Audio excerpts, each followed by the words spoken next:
अगर इस वक्त पाकिस्तान अंदर से बलूचिस्तान की आग में जल रहा हो, बाहर से अफगानिस्तान के साथ सीमा पर तनाव बढ़ रहा हो, उसकी अर्थव्यवस्था दबाव में हो, राजनीतिक अस्थिरता गहराती जा रही हो और दुनिया की निगाहें दक्षिण एशिया पर टिकी हों, तो क्या ये भारत के लिए इतिहास बदलने का मौका है? क्या यही वो समय है जब भारत पीओके या सिंध को लेकर कोई बड़ा रणनीतिक कदम उठाए? और अगर प्रधानमंत्री नरेंद्र मोदी अचानक सीसीएस यानी कैबिनेट कमेटी ऑन सिक्योरिटी की हाई लेवल क्लोज डोर बैठक बुलाते हैं, तो क्या इसका मतलब है कि दक्षिण एशिया की राजनीति एक निर्णायक मोड़ पर खड़ी है?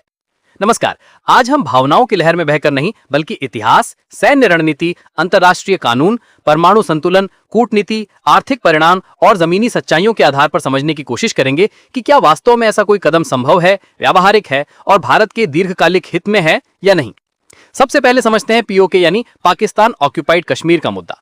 1947 के विभाजन के बाद कबायली हमलों और पहले भारत पाक युद्ध की पृष्ठभूमि में जो इलाका पाकिस्तान के नियंत्रण में चला गया, भारत उसे अपना अभिन्न अंग मानता है। संसद में सर्वसम्मति से प्रस्ताव पारित हो चुका है कि पूरा जम्मू कश्मीर भारत का हिस्सा है, लेकिन अंतर्राष्ट्रीय मंचों पर यह एक विवादित क्षेत्र माना जाता है जहां वास्तविक नियंत्रण रेखा यानी एलओसी एक संवेदनशील सैन्य सीमा है।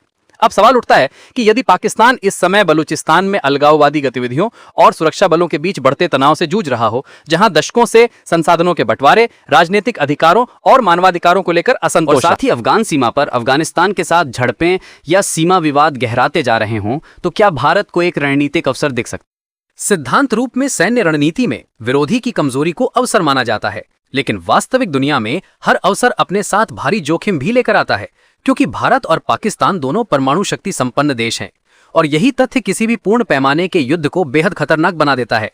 परमाणु सिद्धांत न्यूनतम प्रतिरोधक क्षमता और अनिश्चित एस्केलेशन का खतरा हर निर्णय के केंद्र में रहता है।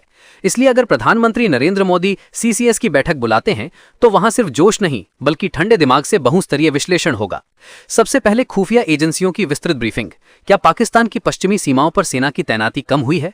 क्या उत्तरी सेक्टर में उसकी ऑपरेशनल तैयारी कमजोर पड़ी है? क्या आंतरिक अस्थिरता सेना का ध्यान बटा रही है या फिर वो और अधिक सतर्क हो गई है? दूसरा पहलू होगा अंतर्राष्ट्रीय प्रतिक्रिया। चीन की भूमिका बेहद महत्वपूर्ण है क्योंकि वो पाकिस्तान का रणनीतिक साझेदार है और क्षेत्र में उसके आर्थिक व सामरिक हित जुड़े हैं।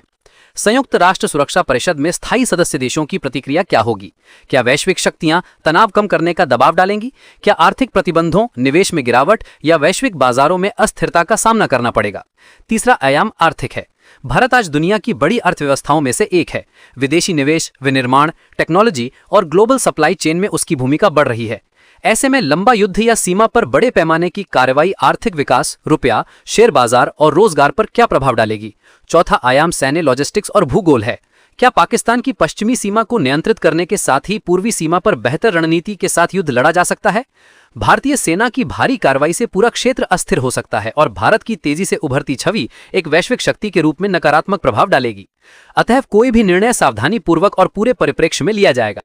बड़े उगोल का है कि पहाड़ी क्षेत्रों में लड़ाई अत्यंत कठिन होती है। 1999 के कारगिल वॉर ने दिखाया कि सीमित क्षेत्र में भी ऑपरेशन कितने जटिल, संसाधन गहन और मानव लागत वाले हो सकते हैं। और आज की लड़ाई पारंपरिक टैंकों और सैनिकों तक सीमित नहीं रहती, बल्कि drone, cyber attack, missile system, space asset और सूचना युद्ध भी समानांतर चलते हैं। पांचवा पहलू स्थानीय आबादी और दीर्घकालिक प्रशासनिक नियंत्रण का है। किसी भी क्षेत्र पर सैन्य बढ़त हासिल करना एक चरण है, लेकिन वहां स्थिर शासन, विकास, कानून व्यवस्था और स्थानीय समर्थन सुनिश्चित करना कहीं ज्यादा चुनौतीपूर्ण और दीर्घकालिक प्रक्रिया है। अब बात करते हैं सिंध की, जो पाकिस्तान का आर्थिक केंद्र है। कराची जैसा बड़ा बंदरगाह शहर वहीं स्थित है। वहां किसी भी प्रकार की सैन्य कार्यवाही सीधे व्यापक युद्ध और अंतर्राष्ट्रीय आलोचना को जन्म दे सकती है। इसे विस्तारवादी कदम के रूप में देखा जा सकता है, जिससे क्षेत्रीय गठबंधनों और वैश्विक शक्ति संतुलन पर असर पड़ सकता है। इसलिए सीसीएस की बैठक में संभवतः कई विकल्पों पर विचार होगा। क्या सीमित रणनीतिक दबाव, सीमा सुरक्षा को और मजबूत करना, आतंकवाद के खिलाफ सटीक और सीमित जवाबी कार्रवाई, कूटनीतिक अलगाव की नीति या आर्थिक और जल कूटनीति के माध्यम से दबाव अधिक प्रभावी होगा बजाय पूर्ण सैन्य अधिग्रहण के? क्या सूचना और मनोवैज्ञानिक युद्ध के माध्यम से रणनीतिक बढ़त ली जा सकती है बिना खुली जंग छेड़े? क्या क्षेत्रीय स्थिरता बनाए रखते हुए दीर्घकालिक राष्ट्रीय हित सुरक्षित किए जा सकते हैं? अंततः सवाल सिर्फ ये नहीं है कि क्या समय अनुकूल है, बल्कि ये कि क्या ऐसा कदम भारत की वैश्विक छवि, आर्थिक प्रगति, आंतरिक सामाजिक समरसता और क्षेत्रीय शांति के अनुरूप होगा। एक जिम्मेदार परमाणु शक्ति के रूप में भारत की नीति हमेशा संयम, रणनीतिक धैर्य और अंतर्राष्ट्रीय कानून के सम्मान पर आधारित रही है। हालांकि सुरक्षा के मामले में दृढ़ और निर्णायक रुख अपनाने की क्षमता भी दिखाई गई है। इसलिए किसी भी संभावित सीसीएस बैठक का असली मकसद युद्ध शुरू करना नहीं, बल्कि सभी विकल्पों का मूल्यांकन करना, जोखिमों को तौलना और राष्ट्रीय सुरक्षा को सर्वोच्च प्राथमिकता देते हुए संतुलित निर्णय लेना होगा। इतिहास केवल अवसर देखकर कदम उठाने से नहीं बनता, बल्कि दूरदृष्टि, तैयारी और जिम्मेदारी से बनता है। दक्षिण एशिया जैसा संवेदनशील परमाणु संतुलन वाला क्षेत्र एक गलत आकलन की कीमत पीढ़ियों तक चुका सकता है। इसलिए बहस जरूरी है, विश्लेषण जरूरी है, राष्ट्रीय भावना स्वाभाविक है, लेकिन अंतिम निर्णय हमेशा व्यापक रणनीतिक सोच, दीर्घकालिक हित और क्षेत्रीय शांति को ध्यान में रखकर ही लिया जाना चाहिए।